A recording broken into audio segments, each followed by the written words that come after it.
കഴിഞ്ഞ ദിവസം പാലാ ബിഷപ്പ് ഹൗസിൻ്റെ ഭൂമിയിൽ കപ്പ കൃഷിക്കായിട്ട് JCB കൊണ്ടിട്ട് കുഴിയെടുക്കുമ്പോൾ അവിടെ നിന്ന് ക്ഷേത്രത്തിൻ്റെ അവശിഷ്ടങ്ങളും ശിവലിംഗവും കണ്ടെത്തിയെന്ന് അവിടെയുള്ള ക്ഷേത്രം ഭാരവാഹികൾ അവകാശപ്പെട്ടിരുന്നു. തുടർന്ന് അവിടെ പൂജയും ആൾക്കാരെത്തി പ്രാർത്ഥനയും നടത്തിയിരുന്നു. നിഷാദ്, ഈ സംഭവം ശ്രദ്ധിച്ചു കാണുമല്ലോ. കേരളത്തിൻ്റെ ഒരു മതേതര സ്വഭാവം വെച്ചിട്ട് അത് ബിഷപ്പ് ഹൗസും അല്ലെങ്കിൽ ആ ക്ഷേത്രം ഭാരവാഹികളും തമ്മിൽ സംസാരിച്ചു. അതിൽ വേറെ പ്രശ്നങ്ങളോ ഒന്നും ഇല്ല എന്ന് അറിയിച്ചിട്ട് കൂടിയിട്ടുണ്ട്. ഇതൊരു നോർത്ത് ഇന്ത്യയിൽ അല്ലെങ്കിൽ വേറൊരു സംസ്ഥാനത്തായിരുന്നെങ്കിൽ ഇതെന്താകുമായിരുന്നു? ഇത് പരിഹരിക്കപ്പെടുന്നു എങ്കിൽ സന്തോഷമുള്ള കാര്യമാണ്. പക്ഷേ ഒരു ബിഷപ്പ് ഹൗസിൽ ഇങ്ങനെ ഒരു സംഗതി കാണുമ്പോൾ തന്നെ വിശ്വ ഹിന്ദു പരിഷത്തിൻ്റെ ജില്ലാ നേതാക്കൾ അവിടെ വരുന്ന ആളുകൾ പെട്ടെന്ന് അവിടെയുള്ള പ്രാർത്ഥനകളൊക്കെ തുടങ്ങുന്നു, വിളക്ക് കത്തിക്കുന്നു. അപ്പോൾ ഇത് അവരുടെ പ്രോപ്പർട്ടി അല്ല എന്ന കാര്യം അവർ പ്രത്യേകമായി ഓർക്കണം. ഒരാളുടെ ഉടമസ്ഥയിലുള്ള പ്രോപ്പർട്ടിയിൽ കണ്ടെത്തിയ കാര്യമാണ്. അത് ശിവലിംഗം തന്നെയാണോ, ബലിക്കല്ല് തന്നെയാണോ, ആർക്കിയോളജിക്കൽ സർവേ ഓഫ് ഇന്ത്യ വരണം, അവർ പരിശോധിക്കണം. പരിശോധിച്ചതിന് ശേഷം അതിൻ്റെ ഉടമസ്ഥാവകാശം കിട്ടണം. കിട്ടിയാൽ മാത്രമാണ് നമുക്ക് അവിടെ എന്ത് ചെയ്യാൻ പറ്റുക, എന്ത് പ്രാർത്ഥന നടത്താൻ പറ്റുക. അപ്പോൾ ഞാൻ വിശ്വസിക്കുന്ന ഒരു സംഗതിയുമായി ബന്ധപ്പെട്ട് നൗഫലിൻ്റെ പറമ്പിൽ എന്തെങ്കിലും സാധനം കണ്ടു എന്ന് പറഞ്ഞ് എനിക്ക് നാളെ അവിടെ കയറി എൻ്റെ പ്രാർത്ഥന നടത്തുക എന്ന് പറയുന്നിടത്ത് തന്നെ അനീതിയുടെ എലമെൻറ്റ് തുടങ്ങിക്കഴിഞ്ഞു എന്ന പ്രശ്നം അവിടെ ഉണ്ട്. അപ്പോൾ ഇത് വളരെ പെട്ടെന്ന് കുറേ ആൾക്കാർ വരുന്നു, അവകാശവാദം ഉന്നയിക്കുന്നു. ഞങ്ങളുടെ നേരത്തെയുള്ള വിശ്വാസ ദേവ പ്രശ്നത്തിൻ്റെ ഭാഗമായിട്ട് അത് തെളിഞ്ഞിരുന്നതാണ്. നേരത്തെ ക്ഷേത്രം അവിടെ ഉണ്ടായിരുന്നു. ആ ക്ഷേത്രം പിന്നെ കൊണ്ടു നടന്നിരുന്ന ഇല്ലം ക്ഷയിച്ചു പോയപ്പം ഭൂമി പാട്ടത്തിന് കൊടുത്തു. പിന്നെ കൈമാറി അത് കയ്യേറിയതാണ്. അങ്ങനെയാണ് പോയെന്നൊക്കെയുള്ള ആക്ഷേപം ഉന്നയിച്ചതിൻ്റെ അടിസ്ഥാനത്തിൽ ഒരു തർക്കത്തിൻ്റെ രൂപത്തിലേക്ക് വരുന്നതിന് മുമ്പ് പക്ഷേ ഇടപെട്ട് പരിഹരിക്കാൻ കഴിഞ്ഞു. പക്ഷേ ഇത് നമ്മൾ കാണേണ്ട കാര്യം, കേരളത്തിലും ഇങ്ങനെ അവകാശവാദങ്ങൾ ഉണ്ടാവുന്നു. വളരെ പൊടുന്നനെ ഒരു സംഘടന, വിശ്വ ഹിന്ദു പരിഷത്തിനെ പോലെ സംഘടനയുടെ ആൾക്കാർ വരുന്നു. കുറച്ച് പേര് അവിടെ കയറി നമ്മുടേതല്ലാത്ത ഭൂമിയിൽ കയറി പ്രാർത്ഥന നടത്തുന്നു. അങ്ങനെ ഒരു കോൺഫിഡൻസ് എവിടുന്ന് വരുന്നു? ആ കോൺഫിഡൻസിന് ആധാരമായ സാമൂഹ്യ രാഷ്ട്രീയ അന്തരീക്ഷം ഇന്ന് ഇന്ത്യയിലുണ്ട്. ഇപ്പം ഇവർ കോംപ്രമൈസ് ചെയ്തെന്ന് പറഞ്ഞു. കോംപ്രമൈസ് ചെയ്യാൻ അല്ലായിരുന്നു എന്ന് വിചാരിക്കുക സുകേഷ്. അതായത് വിശ്വ ഹിന്ദു പരിഷത്ത് പറയാണ് ഞങ്ങൾ കോംപ്രമൈസിനില്ല, അവിടെ ഞങ്ങൾക്ക് ക്ഷേത്രം പണിയാനുള്ള പെർമിഷൻ തരണം, ഇവിടെ പരിശോധന ഇനിയും നടത്തണം എന്ന് പറഞ്ഞു. ബിഷപ്പ് ഹൗസിൻ്റെ സമവായം കൊണ്ടൊന്നും ഒരു കാര്യമില്ല. അതായത് ഗ്യാൻവാബി പള്ളിയിലായാലും കൊള്ളാം, അല്ലെങ്കിൽ ഇതിനു മുമ്പ് ഒന്നിലധികം പള്ളികളിൽ സുപ്രീം കോടതി അടക്കം അനുവദിച്ചു കൊടുത്തിട്ടുള്ള വിധിപ്പകർപ്പിൻ്റെ കോപ്പിയായിട്ട് അവർക്ക് കോടതി പോകാം. അതായത് ഇങ്ങനെ കണ്ടെത്തുന്ന കാര്യങ്ങളെക്കുറിച്ച് സർവേ നടത്താൻ ഇതിനു മുമ്പ് പരമോന്നത കോടതി അടക്കം ഉത്തരവിട്ടിട്ടുണ്ട്. മധുര ഷാഹി മസ്ജിദിലായാലും കൊള്ളാം, ഇവിടെ ആയാലും എല്ലാം ഉത്തരവുണ്ട്. അതിൻ്റെ അടിസ്ഥാനത്തിൽ ബിഷപ്പ് ഹൗസിൻ്റെ സ്ഥലം കുഴിച്ച് പരിശോധിക്കാനും ആവശ്യമെങ്കിൽ ആ ഭാഗം സീസ് ചെയ്യാനുമുള്ള അനുവാദം വേണമെന്ന് ആവശ്യപ്പെട്ട് കോടതിയിൽ പോകുന്നതിന് ഇപ്പോൾ ഒരു തടസ്സവും ഈ രാജ്യത്തില്ല. 91 നിയമമൊക്കെ അപ്രസക്തമായല്ലോ, ഇപ്പോൾ ആർക്കും പോകാം. അപ്പോൾ ഒരു സാധാരണ ഒരു കോടതിക്ക് നിരാകരിക്കാൻ കഴിയാത്ത നിയമപരമായ ഒരു കീഴ്വഴക്കം ഈ രാജ്യത്ത് സംജാതമായിട്ടുണ്ട്. അതുകൊണ്ട് അവിടെ പോയി പൂജ നടത്തുന്ന ആൾക്കാർ കേവലമായ നടത്തുന്ന അവരുടെ ഒരു ഒറ്റബുദ്ധി എന്ന് മാത്രം തന്നെ കണ്ടാൽ പോരാ, അങ്ങനെ കഴിയുമെന്ന കോൺഫിഡൻസ് അവർക്കുണ്ട്. രാജ്യത്ത് പലയിടത്തും ഇങ്ങനെ കണ്ടതിൻ്റെ പേരിൽ എന്താണ് ഈ ഗ്യാൻവാബി പള്ളിക്കകത്തുള്ള നിർമ്മിച്ചിരിക്കുന്ന സ്തൂപങ്ങളിൽ ചിലതിന് പഴയ ഹൈന്ദവ വാസ്തുവിദ്യയുമായിട്ട് ബന്ധമുണ്ടത്രേ. പഴയ ഇന്ത്യൻ വാസ്തുവിദ്യയിലാണ് പല കെട്ടിടങ്ങളും നിർമ്മിച്ചിട്ടുള്ളത്. ഇവിടെ ആ വാസ്തുവിദ്യയിൽ നമുക്ക് ഒരുപാട് പള്ളികളും ക്രിസ്ത്യൻ പള്ളികളും മുസ്ലിം പള്ളികളും ഹൈന്ദവ ക്ഷേത്രങ്ങളെല്ലാം ഒരേ വാസ്തുവിൽ കാണാൻ കഴിയുമല്ലോ. പണ്ടത്തെ സംഗതികളൊക്കെ നിർമ്മിച്ചത് പലതും, അതായത് ക്ഷേത്ര സമാന രൂപമുള്ള മുസ്ലിം പള്ളികൾ സുകേഷ് കണ്ടുണ്ടാവും. അതൊക്കെ നിർമ്മിച്ചിട്ടുള്ള ആൾക്കാരാണ്, ഒരേ വാസ്തുവിദ്യ അറിയാവുന്ന ആൾക്കാരാണ്. അതിൻ്റെ അടിസ്ഥാനത്തിൽ നിങ്ങൾ അവിടെ പരിശോധിക്കാൻ പെർമിഷൻ കൊടുത്ത കോടതി ഇവിടെയുണ്ട്. ആ കോടതികളുടെ ഉത്തരവുണ്ടാക്കുന്ന ഒരു കീഴ്വഴക്കത്തിൻ്റെ അന്തരീക്ഷത്തെ മുൻനിർത്തിക്കൊണ്ട് അവർക്ക് വേണമെങ്കിൽ കോടതിയിൽ പോകാവുന്നതേ ഉള്ളൂ. അപ്പോൾ അതെല്ലാവരും കരുതിയിരിക്കേണ്ട കാര്യമാണ്. ഏതെങ്കിലും ഒരാളെ മാത്രം എഫക്റ്റ് ചെയ്യുന്നതല്ല. നമുക്ക് നാളെ എവിടെയും കുഴിക്കുമ്പോൾ എന്തും കിട്ടുന്നതിനെ എല്ലായിടത്തും മുന്നിൽ വെച്ചുകൊണ്ട് ഞങ്ങളുടേതാണ് എന്ന അവകാശവാദം ഉന്നയിക്കാൻ കഴിയുന്ന അപകടകരമായ സാഹചര്യത്തിന് ആരും കൈയടിക്കാൻ നിൽക്കരുത് എന്ന വളരെ കൃത്യമായ സന്ദേശം ഇതിനകത്തുണ്ട്. ഇത് കോടതി ഇപ്പോൾ അത് അവസാനിപ്പിക്കുന്നെങ്കിൽ ഓക്കെ, കോടതി ഇപ്പോൾ ഇവിടെ നിൽക്കത്തില്ല. ഇപ്പോൾ ഒരു കോടതി പോകുന്നു, ആ കോടതി പറയുകയാണ് അങ്ങനെയൊന്നും അല്ല, അവിടെ കുഴിച്ചപ്പോൾ എന്തോ കിട്ടി, അത് പറ്റില്ല എന്ന് പറഞ്ഞാൽ അവർക്ക് മേൽക്കോടതി പോകാം. എത്ര വേണമെങ്കിലും പോകാൻ കഴിയും. ഒന്ന്. രണ്ടാമത്തേത്, എല്ലായിടത്തും കയറി നമ്മൾ നമ്മുടേതാണെന്ന് പറയുകയും നമ്മുടെ അവകാശം സ്ഥാപിക്കാൻ ശ്രമിക്കുകയും അവിടെയെല്ലാം നമ്മൾ പ്രാർത്ഥന നടത്താൻ ശ്രമിക്കുകയും ചെയ്യുമ്പോൾ നമ്മൾ ആലോചിക്കേണ്ട കാര്യം, ഇത് വലിയ പാരമ്പര്യമുള്ളൊരു നാടാണ്. മനുഷ്യർ അങ്ങോട്ടും ഇങ്ങോട്ടും മാറിയും മറിഞ്ഞും സ്ഥലം വിറ്റും വാങ്ങിച്ചുമൊക്കെ പോയ സ്ഥലമാണ്. അവിടെ എല്ലായിടത്തും പരിശോധന നടത്തിയാൽ പലതും കിട്ടിയെന്ന് വരും. ആ കിട്ടുന്നതിൻ്റെ എല്ലാം ഉടമസ്ഥാവകാശം ഉടനടി എടുക്കാൻ പോയാൽ ഒരു ആധുനിക സമൂഹത്തിന് പിന്നെ എങ്ങനെയാണ് അതിജീവിക്കാൻ പറ്റുക? സിഗേഷിൻ്റെ പറമ്പിൽ തപ്പിയാൽ സിഗേഷിൻ്റെമായി ബന്ധമില്ലാത്ത പാരമ്പര്യത്തിൻ്റെ പലതും കിട്ടിയേക്കാം, കുറേ കുഴിച്ചു നോക്കിയാൽ.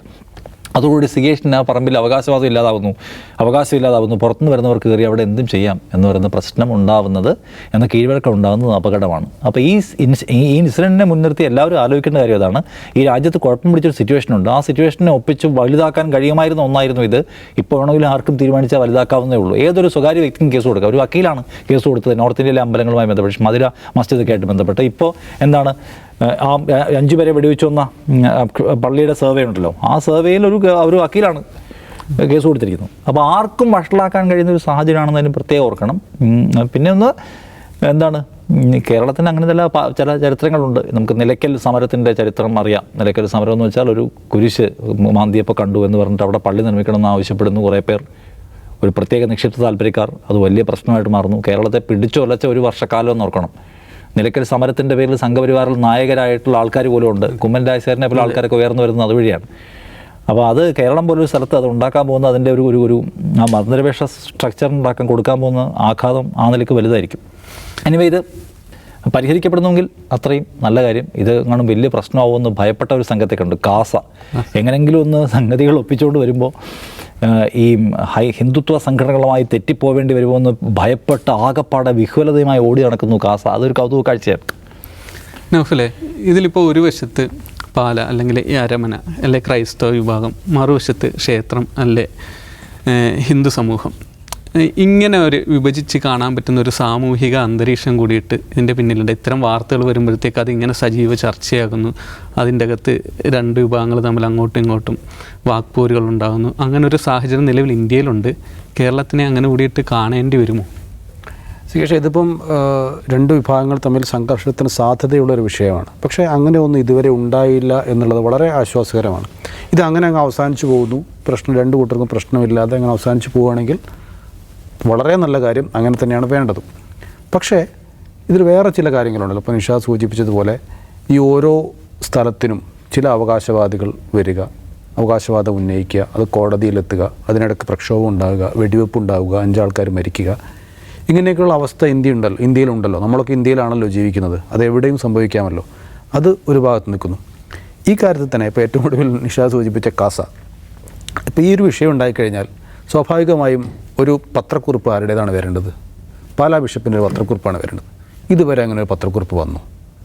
ഏറ്റവും ചുരുങ്ങിയത് ആ സഭാവിശ്വാസികളെ അറിയിക്കാനുള്ള ബാധ്യത അദ്ദേഹത്തിനില്ലേ? സഭയുടെ കീഴിലുള്ള ഒരു സ്ഥലം, അവിടെ കപ്പ കൃഷിക്കാണ് കുഴിയെടുത്തത് എന്നത് പോട്ടെ, അവിടെ ഇത്തരം ആരാധനാ വസ്തുക്കൾ കണ്ടെത്തുകയും അതിന് അവകാശവാദവുമായി ക്ഷേത്രഭാരവാഹികൾ വരികയും VHPയുടെ ജില്ലാ നേതാക്കൾ വരികയും ചെയ്യുന്നു.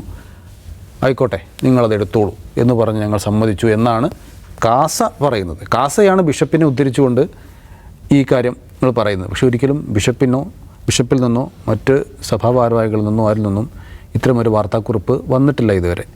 സ്വാഭാവികമായും അങ്ങനെ വരേണ്ടതാണല്ലോ. ഇത്തരമൊരു വിഷയത്തിൽ ഏറ്റവും ആദ്യം വരേണ്ടത് അവരുടെ ഒരൊറ്റ മെസ്സേജാണ്.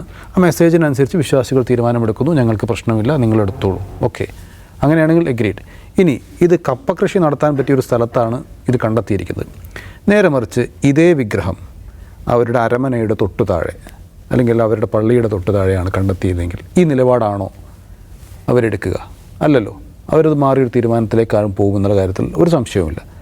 അപ്പോൾ ഇത് തങ്ങൾക്ക് ഉപദ്രവകരമല്ലാത്ത ഒരു സ്ഥലത്ത് കണ്ടെത്തിയത് കൊണ്ട് ഇങ്ങനെ അങ്ങ് പോകാം എന്നവർ തീരുമാനിച്ചോ ഇല്ലയോ എന്ന് നമുക്കറിയില്ല. കാരണം അങ്ങനെ ഒരു ഔദ്യോഗികമായ അറിയിപ്പ് ഇവിടെയും വന്നിട്ടില്ല. കാസ തീരുമാനിക്കുന്നു, ഇതിൽ പ്രശ്നങ്ങളൊന്നുമില്ല എന്ന് കാസ തീരുമാനിക്കുന്നു. കാസ ഫേസ്ബുക്കിൽ പോസ്റ്റ് ഇടുന്നു. ആ ഫേസ്ബുക്കിന് താഴെ ക്രിസ്ത്യൻ വിശ്വാസികൾ തന്നെ അതിനെതിരെ വിമർശനങ്ങൾ ഉന്നയിക്കുകയും ചെയ്യുന്നുണ്ട്. അപ്പോൾ ഞാൻ പറഞ്ഞു വരുന്നത്, ഇങ്ങനെ സംഭവം നടക്കുമ്പോൾ ഇതിപ്പോൾ ഇവരുടെ പാലാ ബിഷപ്പിൻ്റെ ഉടമസ്ഥയിലാണല്ലോ ഈ സ്ഥലം കിടക്കുന്നത്. അപ്പം സ്വാഭാവികമായും ഇനി അവർക്ക് ക്ഷേത്രഭാരവാഹികൾക്ക് കൊടുക്കുകയാണെങ്കിൽ സ്വാഭാവികമായും അതിൻ്റെ ക്രയവിക്രയം എങ്ങനെയാണ്? വിൽപ്പനയാണോ അല്ലെങ്കിൽ ഇഷ്ടദാനമാണോ?